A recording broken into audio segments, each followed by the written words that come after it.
époque-là et qui a vécu en France le 15 janvier 1722 à l'église Saint-Eustoche de Paris, est mort le soir du 17 février 1773 à son domicile de la Richelieu. Et le plus célèbre dramaturge de la langue française, un grand artiste, un grand savant issu d'une famille marchande parisienne.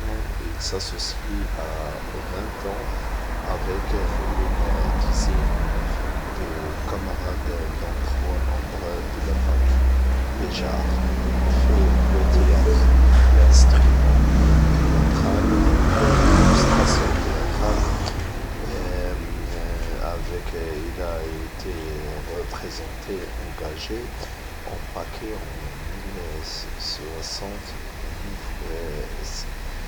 1646 dans une prestigieuse troupe de la campagne entretenue par le duc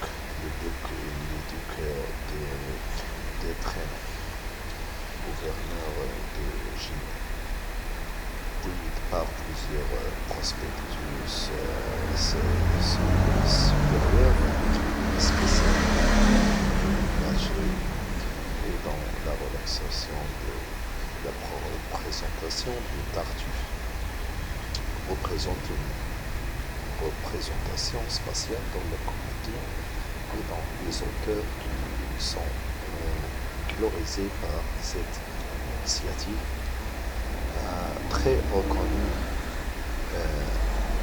mais malheureusement il n'a pas vécu longtemps. À l'âge de 50 ans, 51 ans, elle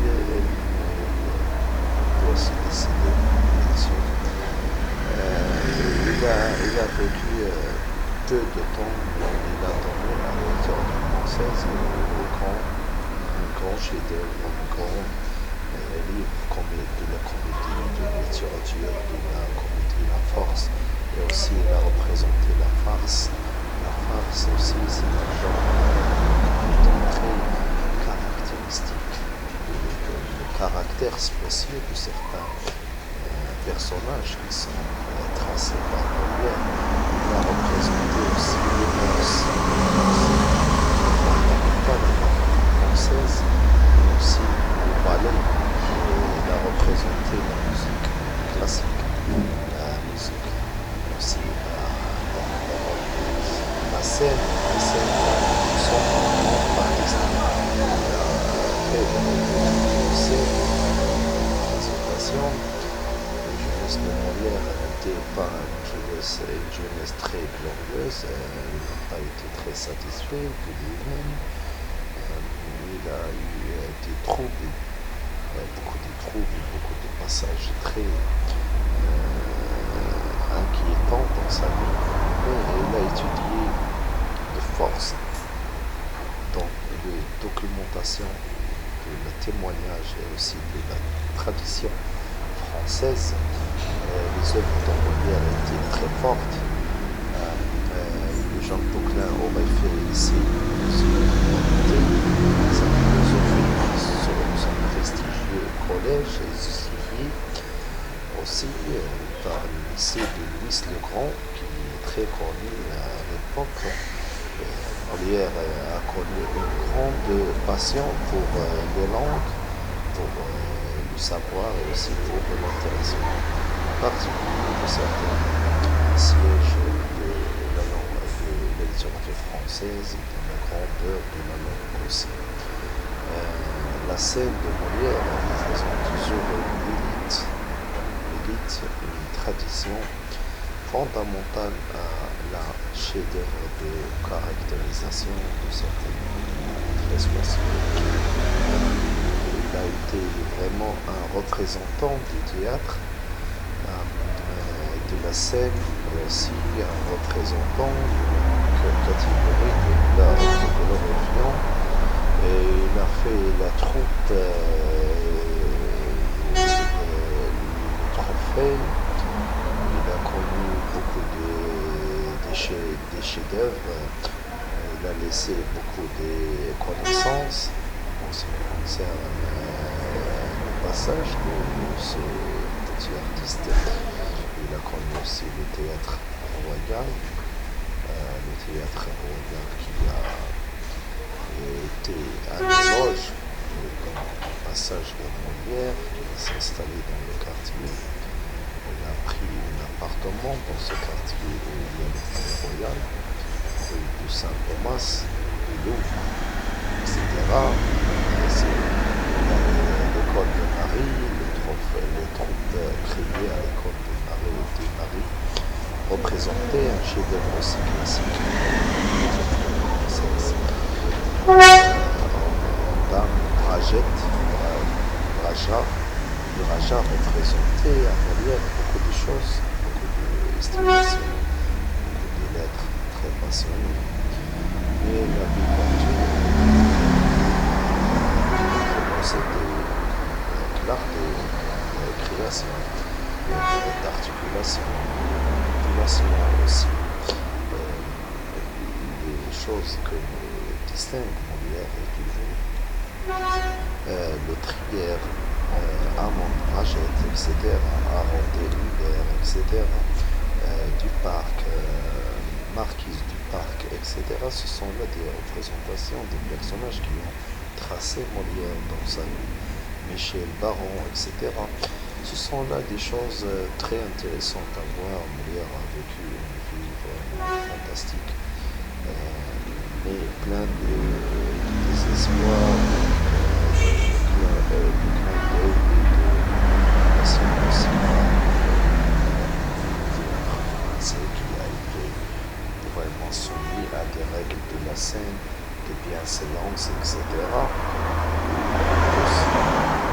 Alors, j'estime vraiment que Molière a connu une grande valorisation par rapport à son objectif de classicisme.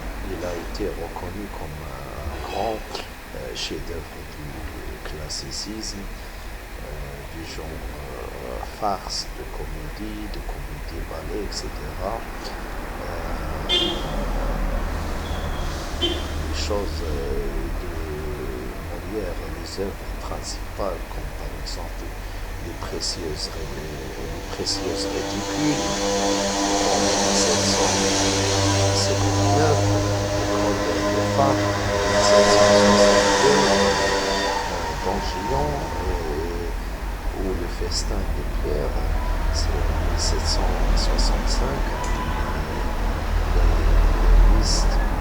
misanthropes, 1766, et aussi l'avare qui est très formidable dans son passage aux îles en 1768, le Tartuffe en 1769 représente aussi un éclairage sur un passage royal dans le palais royal. Alors le bourgeois gentilhomme représente aussi une catégorie de personnages éclairés qui est toujours malade, mais malade imaginaire, qui se guérir, qui s'efforce toujours à être un personnage de gravité de la situation théâtrale. En 1770, le fort brille de Scapin en 1771 et les femmes savantes en 1772. Aussi la d'imaginer. Bien sûr, la d'imaginaire, qui ne connaît pas la d'imaginer. La présentation de malade imaginaire qui a été vraiment un chef-d'œuvre clé dans la littérature française, l'espoir aussi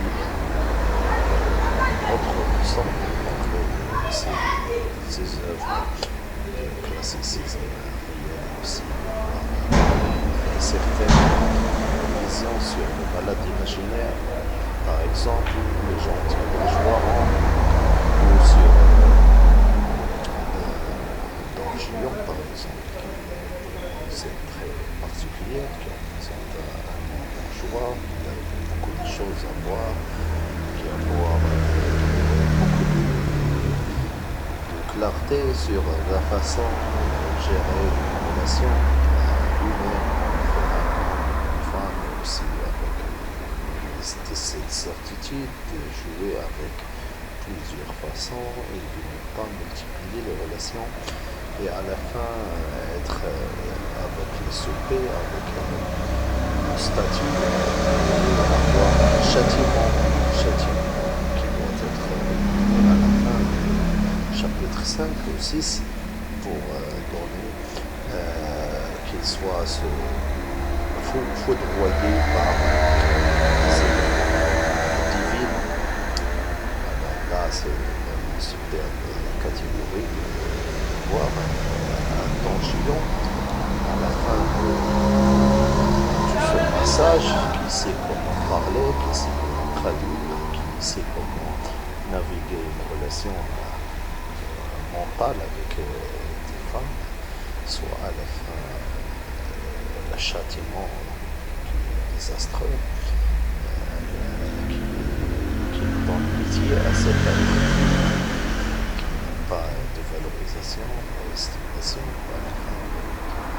Alors là, je vous souhaite une bonne journée. Je crois que nous avons terminé cette leçon aujourd'hui sur un grand écrivain qui est Molière.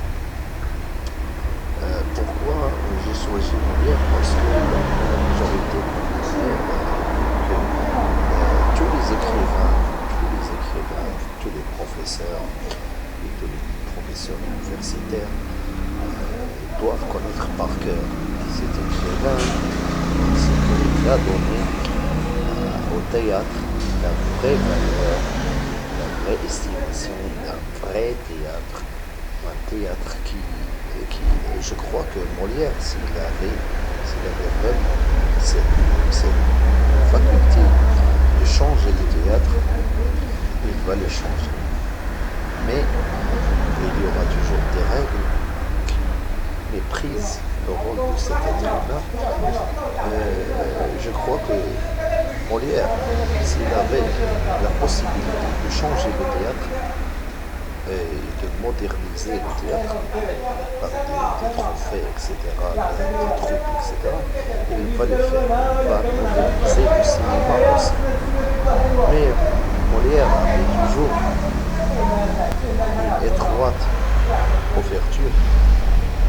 Il ne pouvait pas faire une bonne séance avec les règles du classicisme qui sont précises. Il n'y a pas beaucoup de chance à Molière pour évoluer. Mais Molière a su comment fonder une idée, de faire sortir son génie théâtral malgré tous les obstacles entourés de ce personnage fantastique et merveilleux qu'on peut vraiment imaginer la façon quand il parle et la façon dont il exprime. Par exemple, je vous invite tous à son livre Malade imaginaire, par exemple, ou voir le livre de Don Julian. Vous allez être étouffé par cette clarté, cette magnifique façon de parler et ce génie de ce personnage qui est Molière. Je crois que Molière absolument être dans la scène, comment représenter lui-même, comment avoir cette personnalité féroce, donner une estimation réelle. C'est un génie de son époque, c'est un savant théâtral, c'est un grand écrivain aussi.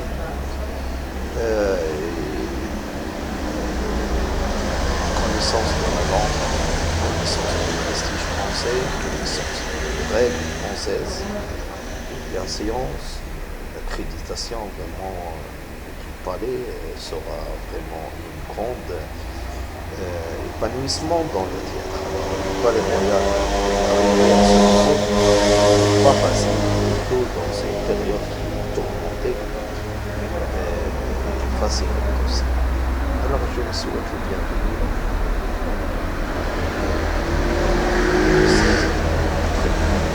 Bon, moi, le film de Molière existe, le film de Don Juan, le film théâtral bien sûr. Les malades imaginaires aussi. Je vous invite